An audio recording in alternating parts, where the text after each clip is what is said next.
Me encanta escuchar ese mensajito. Bueno, la clase pasada vimos el capítulo 5. Estuvimos hablando, si mal no recuerdo, de la Escuela de Relaciones Humanas y también hablamos del concepto de liderazgo, ¿verdad? ¿Llegamos Sí. a las teorías sobre el liderazgo? Sí. Sí. Bien, perfecto. Eso sería capítulo 5 y capítulo 6. Capítulo 7 y posteriores los vamos a ver, pero tiene una particularidad el libro. Del capítulo 7 al capítulo 10 es lo que se llama enfoque neoclásico, que sería la siguiente escuela administrativa. Es, dentro de lo que es la bibliografía que ustedes tienen para leer, es la que está más desarrollada justamente porque es un enfoque importante, es una escuela importante, que dio realmente mucho contenido a la administración. Por lo tanto, al enfoque neoclásico, para poder analizarlo bien y completo, lo vamos a dejar para la segunda parte.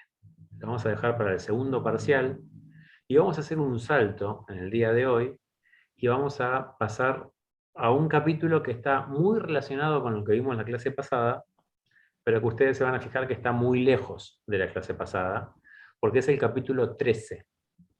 ¿Sí? Nosotros hasta ahora vimos hasta el 6 y ahora vamos a saltar al 13.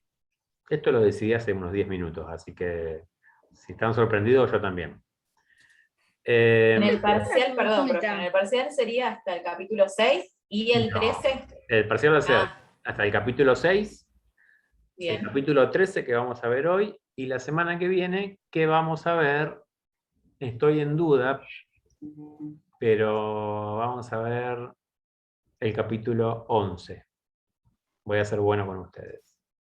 Y todo eso entra en el primer parcial. Todo eso entra en el primer parcial. Ok. Profe, yo tenía una duda. Sí.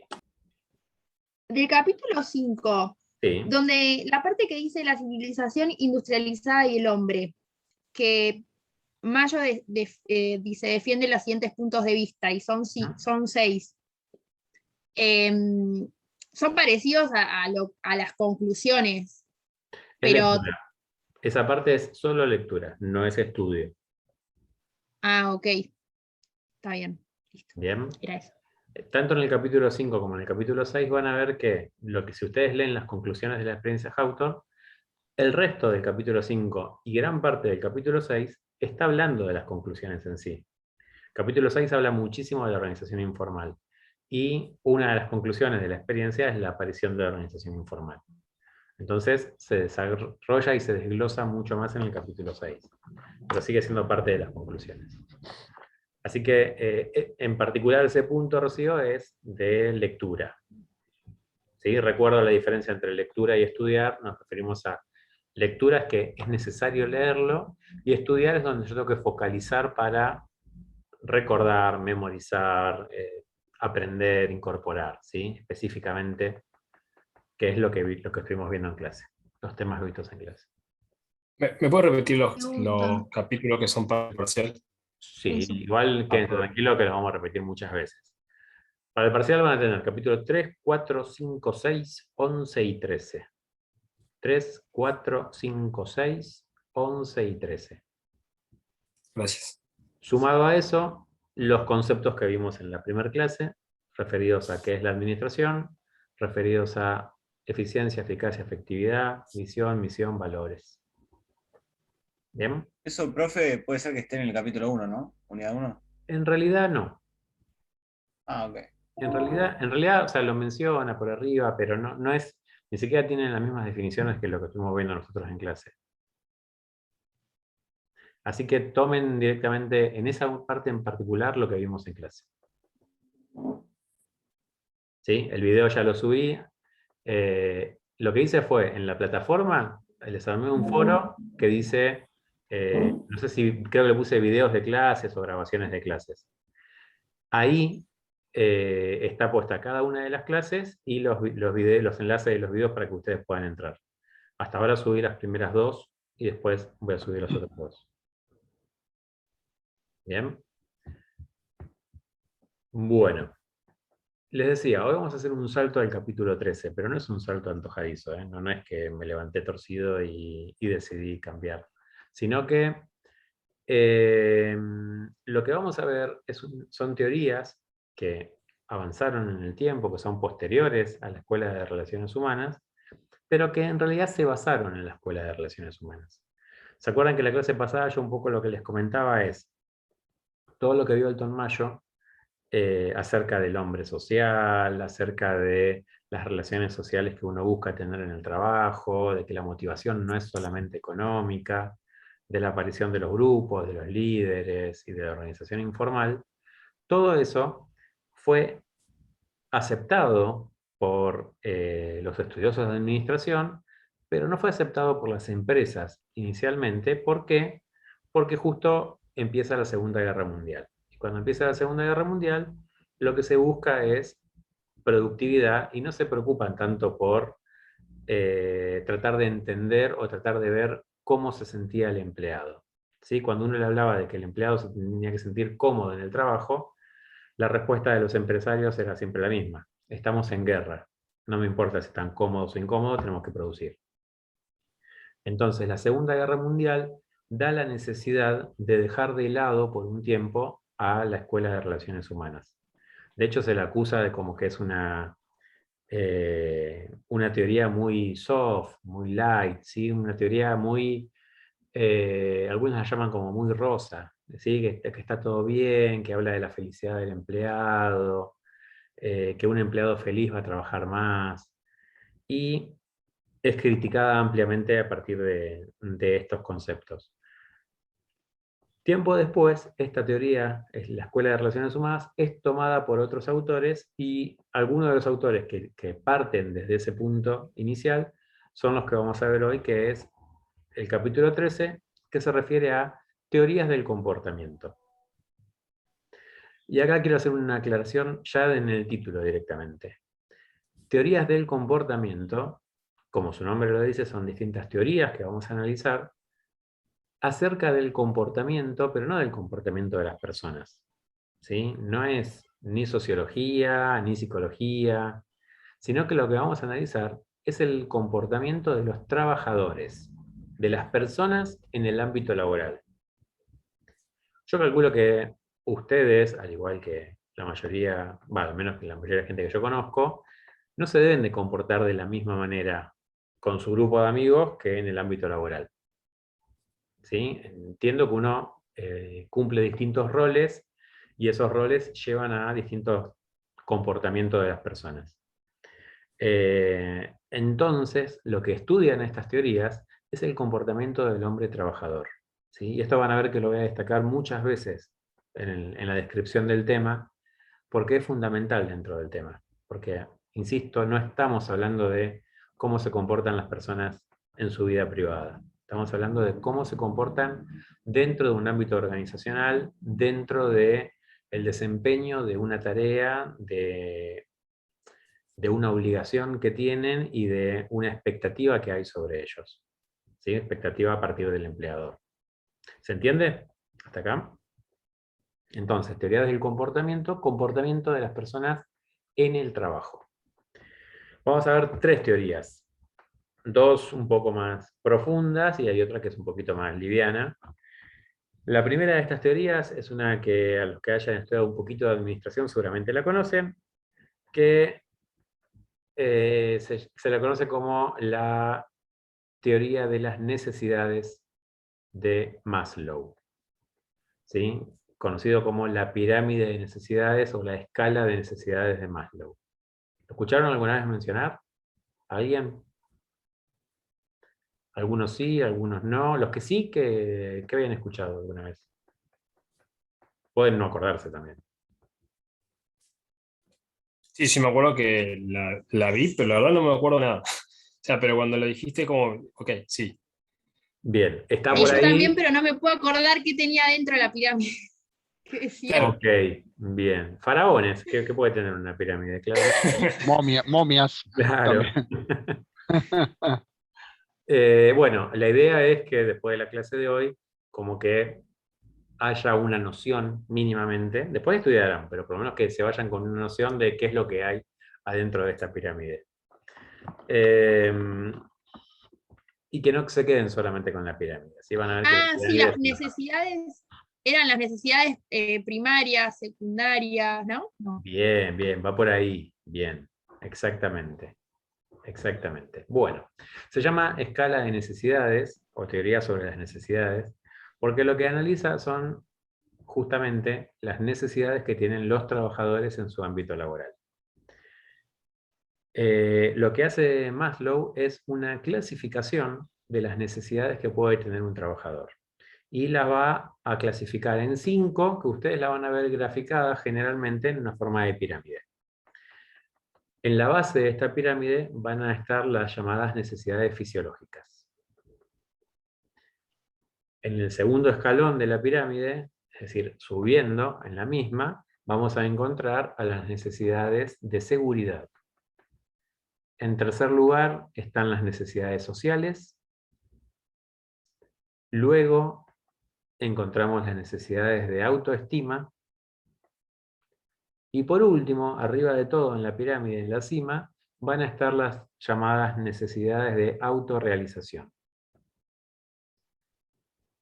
Los veo que están muy atentos copiando. Repito lo que les digo siempre, todo esto está tal cual en el libro. O sea, si ustedes tienen la posibilidad de tener los capítulos a mano, si van siguiendo con un resaltador, inclusive les va a resultar bastante sencillo porque van a encontrar en qué parte está este mismo tema. Bien, necesidades entonces, fisiológicas, de seguridad, sociales, autoestima y autorrealización. Vamos a entrar brevemente en cada una de ellas. Necesidades fisiológicas. Si yo le digo que una persona tiene necesidades fisiológicas, ¿qué es lo primero que a ustedes se le viene a la mente? Ir al baño. Ir al baño. Gracias, gracias. Generalmente no lo dicen, no sé, son tímidos. La gente no va al baño, evidentemente.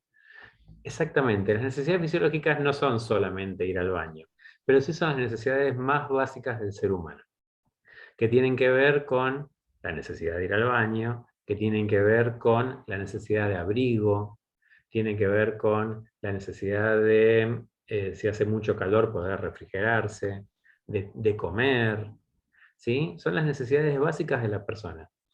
Una persona busca trabajo inicialmente para satisfacer sus necesidades básicas. ¿Para qué? Para poder tener un techo, para poder tener comida para comer todos los días, para poder tener ropa para vestirse. ¿Se entiende? A eso le llamamos necesidades fisiológicas, completamente básicas. Lo que dice Maslow es que, bueno, estas son las primeras necesidades que un trabajador va a intentar satisfacer en su ámbito laboral. En segundo lugar, y una vez cubiertas las necesidades fisiológicas, aparecen las necesidades de seguridad. La seguridad tiene que ver con la permanencia de la satisfacción de las necesidades anteriores. Es lograr mantenerlas en el tiempo. Es decir, cuando yo busco laburo y no tengo trabajo y empiezo a buscar trabajo, lo que estoy buscando es cualquier trabajo. Imagínense, tengo que mantener una casa o una familia, voy a buscar trabajo de lo que haya. ¿Por qué? Porque tengo la necesidad de mantener a mi familia. Ahora, una vez que yo ya conseguí trabajo de algo, lo que voy a intentar es mantener ese trabajo. ¿Para qué? Para no encontrarme en la misma situación dentro de 2 semanas o dentro de un mes. Entonces ahí entran las segundas necesidades, que son las de seguridad. En tercer lugar, una vez satisfechas las necesidades de seguridad, aparecen las denominadas necesidades sociales. Y acá lo pueden linkear completamente con la Escuela de Relaciones Humanas. Las necesidades sociales son las necesidades de compañerismo, de llevarme bien con la gente con la que estoy trabajando, de inclusive armar amistades en el trabajo. ¿Sí? Estas necesidades sociales tienen que ver con que yo ya tengo aseguradas mis necesidades básicas, es decir, ya como todos los días, que ya tengo la tranquilidad de que ese trabajo lo voy a seguir teniendo, y a partir de ese momento lo que empiezo a buscar es un buen ámbito laboral. Llevarme bien con la gente con la que estoy todos los días, por ejemplo. ¿Sí? En cuarto lugar, vamos a encontrar las necesidades de autoestima. La autoestima tiene que ver en cómo me veo a mí mismo, cómo me siento yo con mi trabajo. Es decir, que en algún momento empiezo a querer sentirme a gusto con lo que estoy haciendo, sentir que es útil lo que estoy haciendo, que sirve de algo, que mi trabajo vale, que no es lo mismo si yo voy a trabajar que si no voy. ¿Sí? ¿Saben qué feo que es darse cuenta de que uno si no va a trabajar es lo mismo que nada? Ahora con la cuarentena, algo que me sucedió y que quedó de forma muy evidente, yo trabajo con 25 personas y en la cuarentena fue muy obvio que se puede trabajar con 6. No hace falta 25. Lo cual es preocupante para 19 personas. Entonces, esa necesidad de autoestima, esa necesidad de sentirme bien con lo que estoy haciendo, es una necesidad muy importante que es completamente subjetiva a cada uno de los trabajadores y tiene que ver con cómo él se ve en su ámbito, cómo él se ve en su trabajo.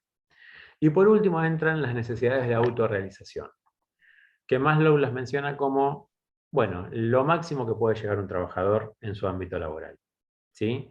Yo quería entrar para trabajar, para ser gerente del área contable y lo logré.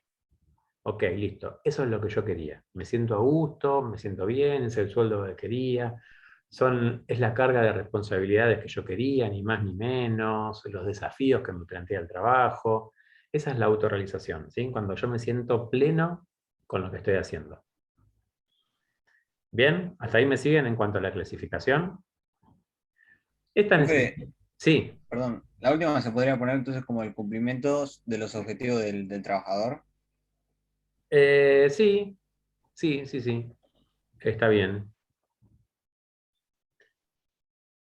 Lo que yo justamente, que es ligado a lo que vos me comentás, quería mencionarles es que se imaginen ustedes que estas necesidades no son estables, sino que son dinámicas. Yo va a haber momentos en los que voy a querer algo y va a haber momentos en los que voy a querer otra cosa.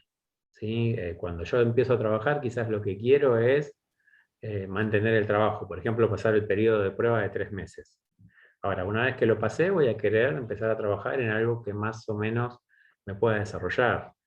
Y después quizás, si el trabajo está relacionado con la carrera que estudio, voy a querer poder ejercer algo de lo que estudio dentro de ese ámbito laboral. ¿Sí? Pero eso va a ir cambiando con el tiempo, no es siempre igual. Esta escala de necesidades no es estable, es dinámica. Bien. Error que suelen cometer los alumnos con este tema, y que para mí es un error conceptual y es gravísimo.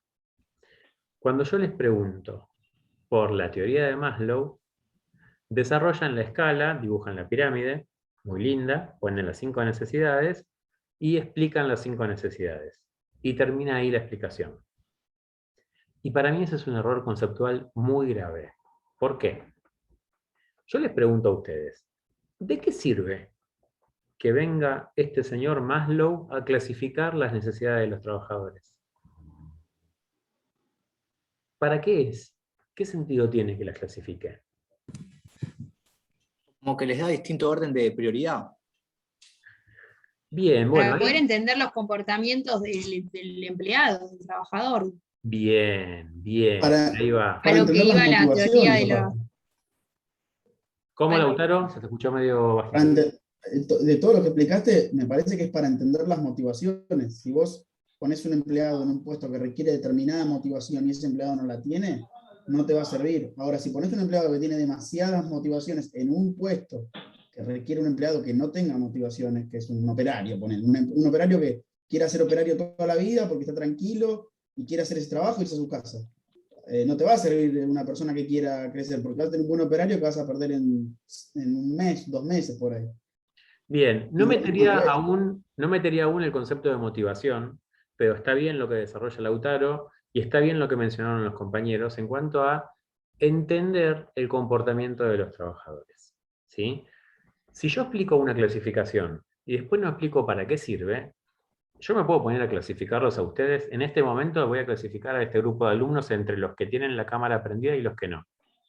¿De qué me sirve la clasificación? Nada. Hombres y mujeres. ¿Qué hice con eso? O sea, ¿para qué lo hice? No tiene ningún sentido. Entonces, es importante cuando desarrollan esta teoría que expliquen el sentido de la teoría. Y eso es lo que vamos a mencionar un poco ahora. Como bien dijeron, y acompañando lo que decía Lautaro, uno va a tratar de entender primero qué es lo que la persona quiere en su ámbito laboral. Maslow lo que dice es lo siguiente: esta escala de necesidades, primero que forma una pirámide, y no es casual que sea una pirámide. La pirámide tiene una característica.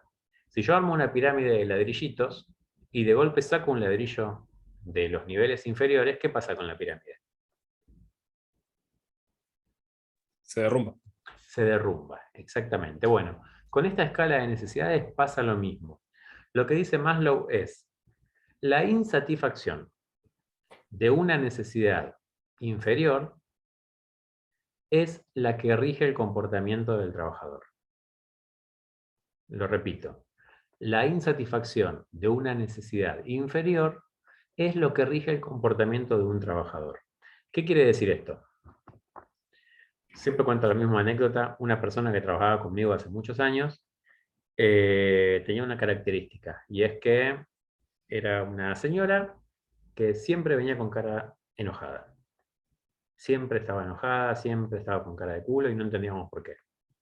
Obviamente, lo primero que surgieron fueron todas las teorías acerca de su frecuencia o no en cuanto a relaciones sexuales, pero después nos dimos cuenta de que no tenía tanto que ver. Y empezamos a analizar por qué estaba siempre con cara de culo. Se llevaba bien con los compañeros, tenía un buen sueldo, tenía un trabajo estable. ¿Por qué estaba con cara de culo? Cuando empezamos a indagar, lo que se vio es que esta persona atendía al público y trabajaba en un lugar en el que había una ventana que tenía que estar siempre abierta. Y esa ventana daba a la puerta de entrada de la universidad. Entonces, en verano se cagaba de calor y en invierno se cagaba de frío. El comportamiento de esta persona se veía afectado por una necesidad básica insatisfecha, que era la necesidad de no tener calor en verano y no tener frío en invierno. ¿Me siguen?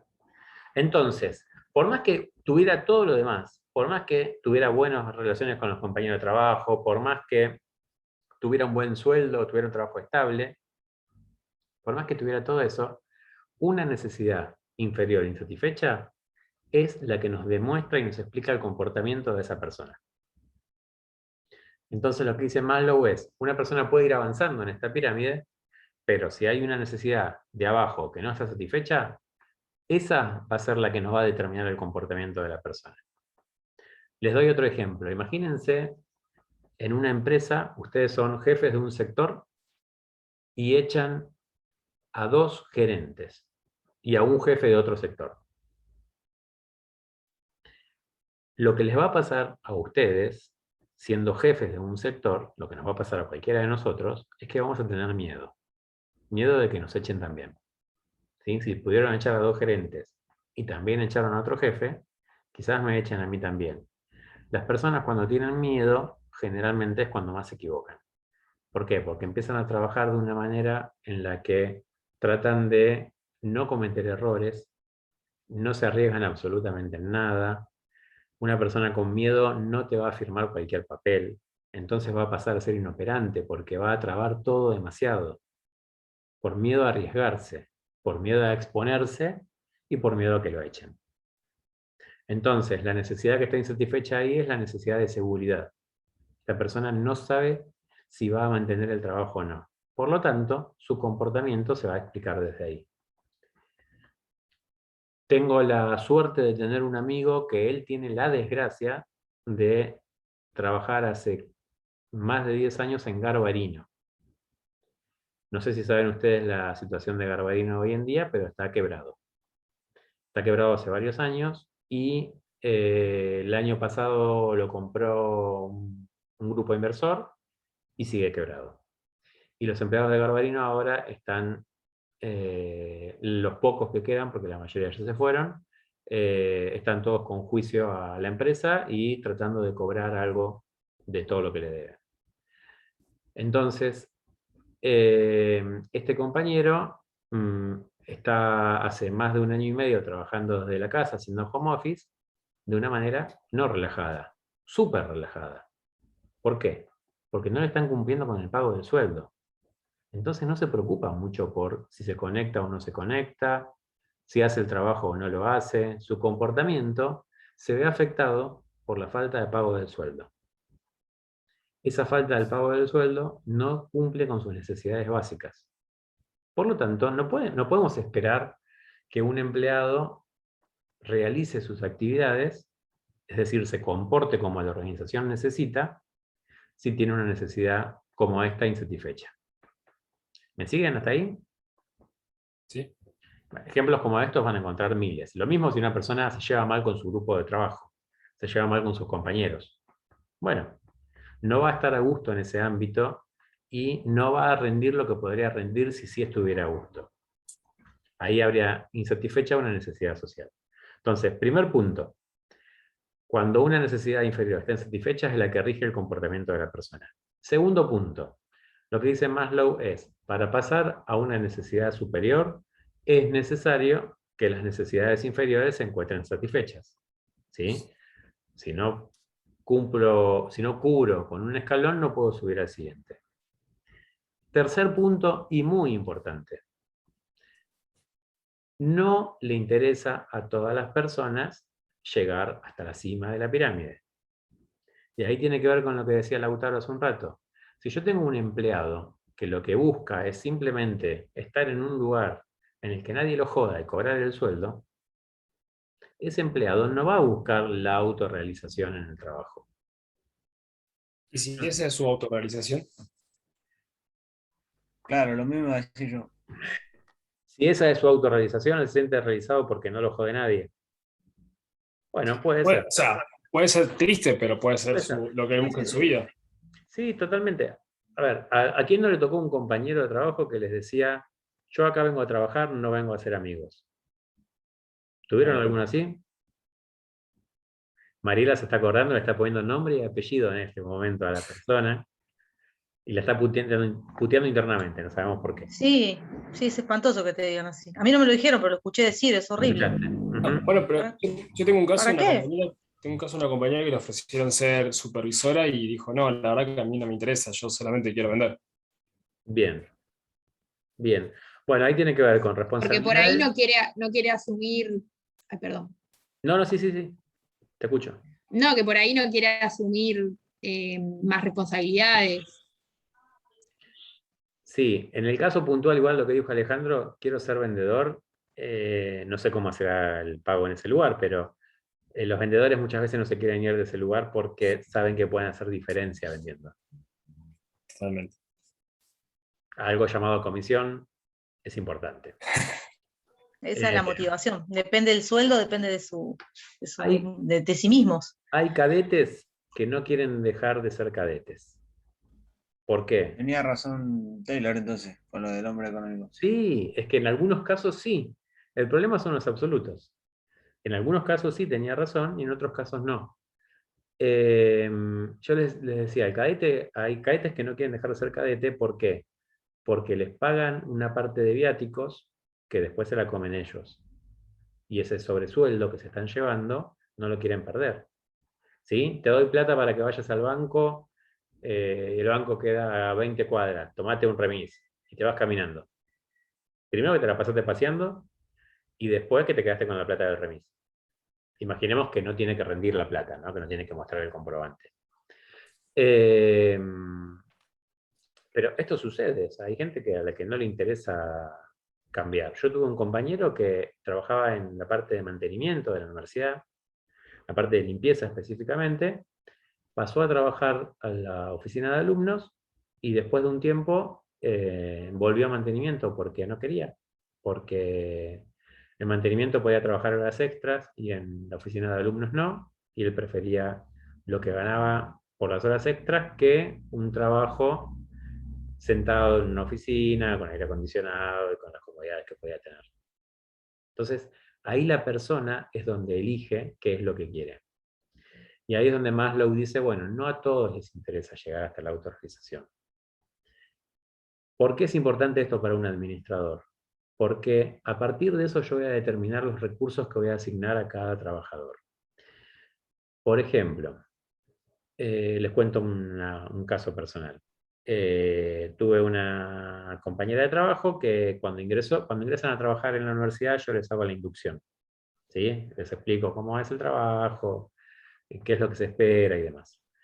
El primer día que tuvimos la primera charla, yo me di cuenta de que iba a durar muy poco tiempo trabajando ahí. Básicamente, ¿por qué? Porque era una persona que era música y lo que le interesaba era entrar en un conservatorio que se le superponía con el horario de trabajo. Obviamente a los 6 meses se fue a la mierda.